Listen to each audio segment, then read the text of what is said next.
Ignition sequence starts. 6, 5, 4, 3, 2, 1, 0. Liftoff. We have a liftoff.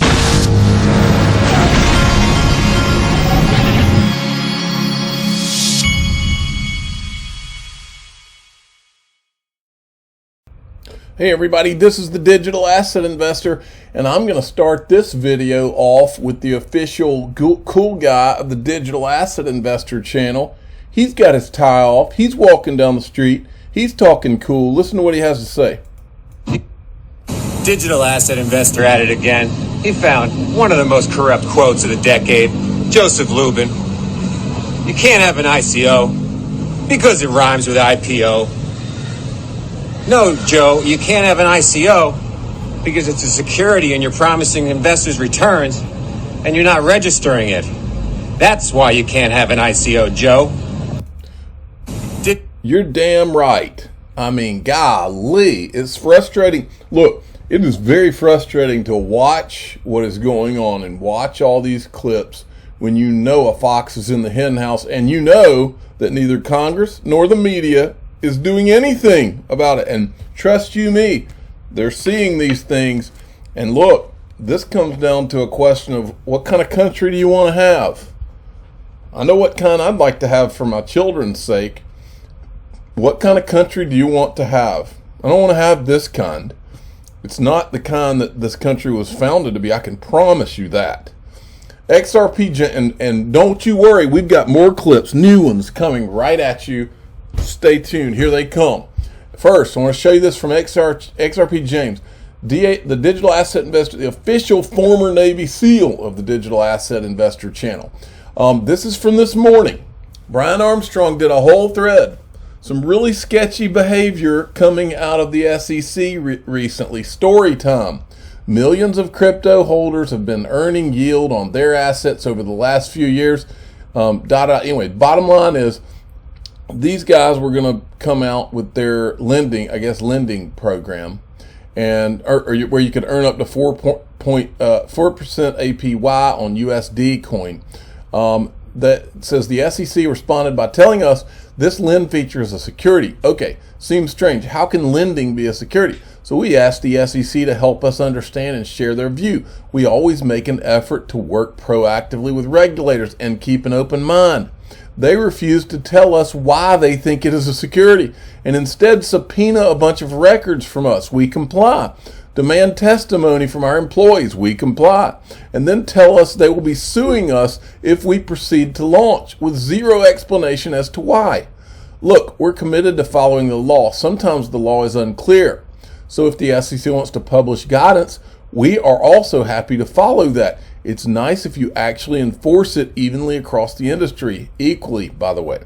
But in this case, they are refusing to offer any opinion in writing to the industry on what should be allowed and why, and instead are engaging in intimidation tactics behind closed doors. Whatever their theory is here, it feels like reach, land grab versus other regulators. And then, anyway, it goes on and on and on. So the bottom line is, folks, this whole thing continues. And welcome, and Brad Garlinghouse actually told him, welcome to the party. I told him this. Someone tell Brian Armstrong, as far as I can, I've done a lot of research here, Brian.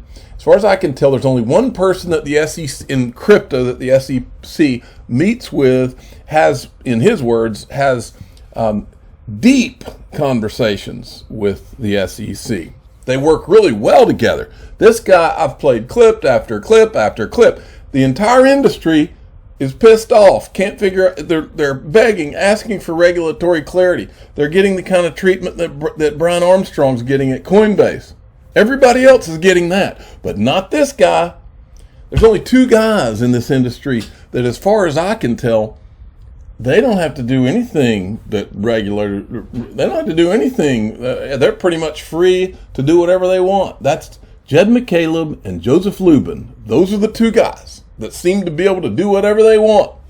Regulators don't seem to be willing to touch these two guys. So I said, I sent this, there's somebody calling me.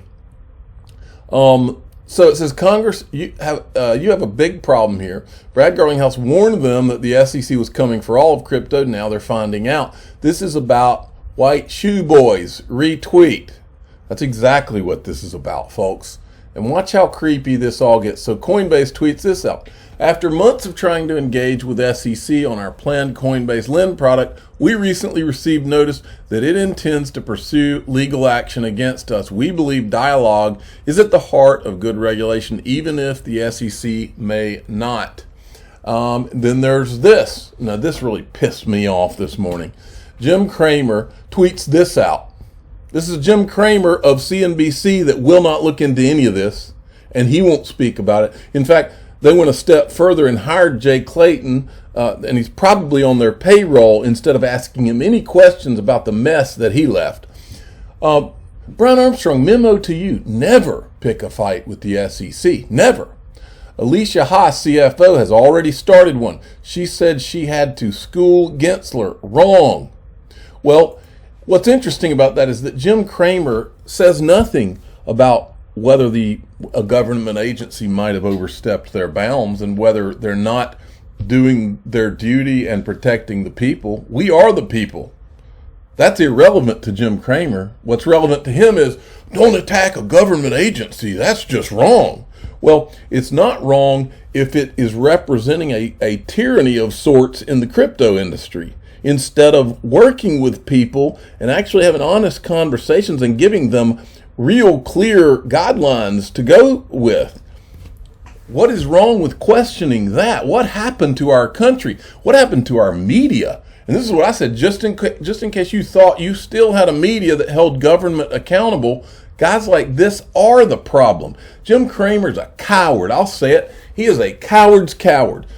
I don't know how a guy like that looks his children in the eyes at night. I don't know. Well, maybe it's just because he says, I'm rich. Maybe that's what it's about for him. I mean, pitiful, pathetic.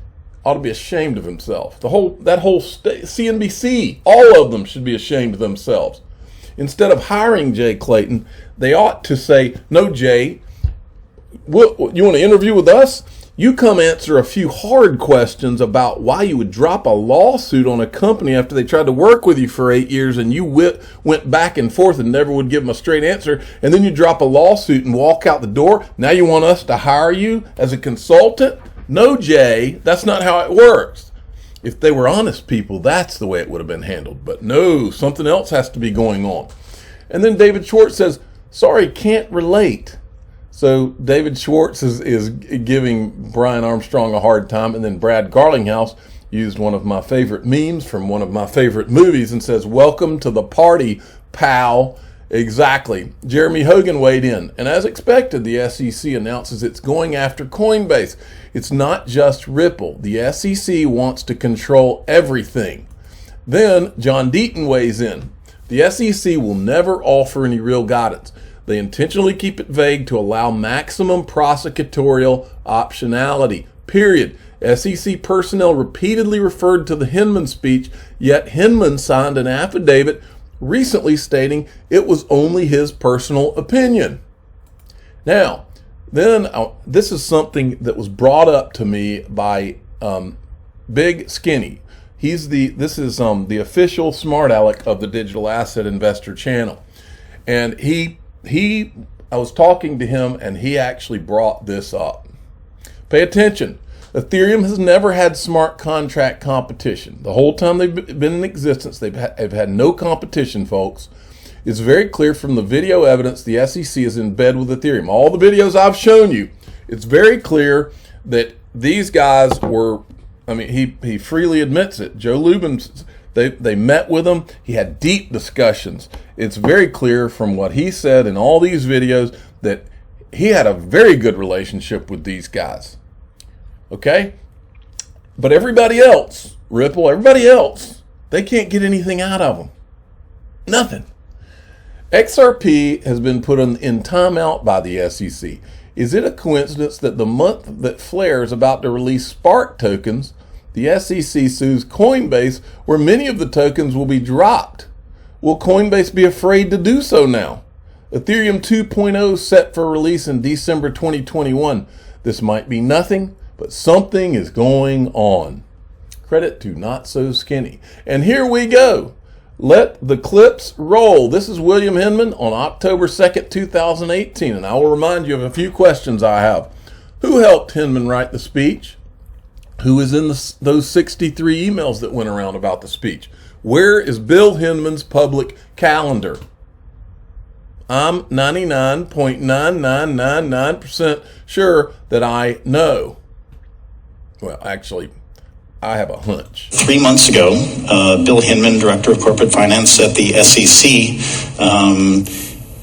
said in a speech where he declared Ether decentralized, he said that the SEC understands that there is this new kind of construct, essentially a networked business model that's not a corporation, that doesn't require investment in the traditional sense. People can buy a token representing consumer utility value, sort of a business logic for operating this network business model, or a protocol-based open platform.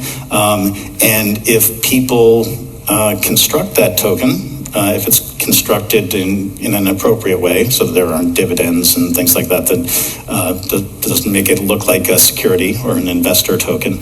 And if it's marketed properly, so it's not marketed in huge quantities to speculator types, if it's marketed to people who pledge to use it or are forced to use it in some way before even being able to trade it, then they would consider that a consumer utility token, not a security, and that would be sort of the business logic glue that creates this new construct. Okay. The new construct. Okay, now listen to this clip. This is from November 14th of 2019. I said the SEC should just make him an honorary commissioner as much as he seems to know about their thinking. Who helped Hinman write the speech? Who is in the 63 emails? Where is the Hinman public calendar? We're pretty impressed with the SEC's understanding of our... He loves the SEC. Everybody in the industry can't get their mind around this because it's like they're in the twilight zone every time they try to talk to them. Everybody else is like, we just can't get clarity. They won't tell us anything. Not this guy. He loves them. We're pretty impressed with the SEC's understanding of our space. They really know what's going on, and it's complicated for them to make certain statements boldly. They're trying to be, I think, a little bit ambiguous, and I think they're going to get more and more concrete in their statements as they sort of... How does he know all of this? Chop off little pieces, and so they've sent some warning shots to try to clean up what Mike has described as a horrific period for some retail investors. But we believe that they're looking for ways to essentially create less uncertainty for certain kinds of blockchain projects. We're pretty... Okay. So he's real happy with them. How about this clip? This is November 14th, 2019. I thought it was just Hinman's personal opinion. Listen to this. New technologies, how similar or different are they to an orange grove that William T. Howey developed in the 30s? I mean, it's pretty hard. So I have some empathy for the SEC. Yeah, do you think there's a big issue with that, trying to shoehorn this entirely new thing that was created into this existing financial and regulatory infrastructure? Yeah, I think it's I would not want that task. It's a hard job figuring out, is Ethereum security? Maybe it used to be, but it's not now. And no, it's not a security. And they've invented a new concept, essentially, a new quasi-legal construct of sufficiently decentralized to... What is a quasi-legal construct? What in the world is that? These systems and to sort of after the fact decide that they are not in fact securities and can trade freely. A quasi-legal construct. And then there was this clip from James Rule. This is a different spin on the Warsaw question. It's a follow-up question to the one that the Coinbase director asked. Every day in Silicon Valley, you have busloads of people, corporate representatives, sometimes regulators from other countries that come here to learn, to listen, and to get inspiration, not just on blockchain, but on fintech topics. What sort of processes does the SEC have, or what sort of vision do you have for the SEC to derive inspiration from Silicon Valley and maybe from other jurisdictions, Poland or other places? The reason I'm mentioning this is that I've heard from various innovators, particularly in blockchain, but not only, that they've decided to move their operations to Europe or Asia because they find that the regulatory environment is more favorable. So obviously, you're playing a very difficult balancing act of protecting the consumer and enabling a fair market. But how do you absorb these insights and the inspiration from other markets? So, if people are leaving this jurisdiction because they think our model, then I'll start with the easy thing. If people are leaving the U.S. because they think our model for raising capital from the general public is too onerous, go. Just leave. He didn't say that to Ethereum, I can promise you that. Gentlemen, this is Mr. B. Gentlemen, this is your chance. He's copying in these congressmen. This is your chance to make your bones with the SEC and stop the corruption of regulation by enforcement. The arrogance of this SEC must stop sincerely. U.S. retail investor. I'm going to finish this video. I wanted to show you that Yahoo Finance is now talking about cryptocurrency IRAs. We've been talking about this for a long time. I've got 2 of them with iTrustCapital. Any of you, this is one of my sponsors, any of you that have not opened an IRA, if you think it's something right for you, you can call these guys. The links to this are in the description of my video. These are some of the digital assets that they have added so far. They're thinking, it looks like coming soon is Decentraland, Mana. But they just recently added Algorand and Tezos, a couple of the ones I like. So check that out. These guys are I think they're the largest crypto IRA platform in the world now. I'm the digital asset investor. I'm not an investment advisor. This is for entertainment purposes only. Please subscribe, hit the like button, tell your friends and family that the crypto IRA is the way to go. I have 2 of them myself. Thanks for listening.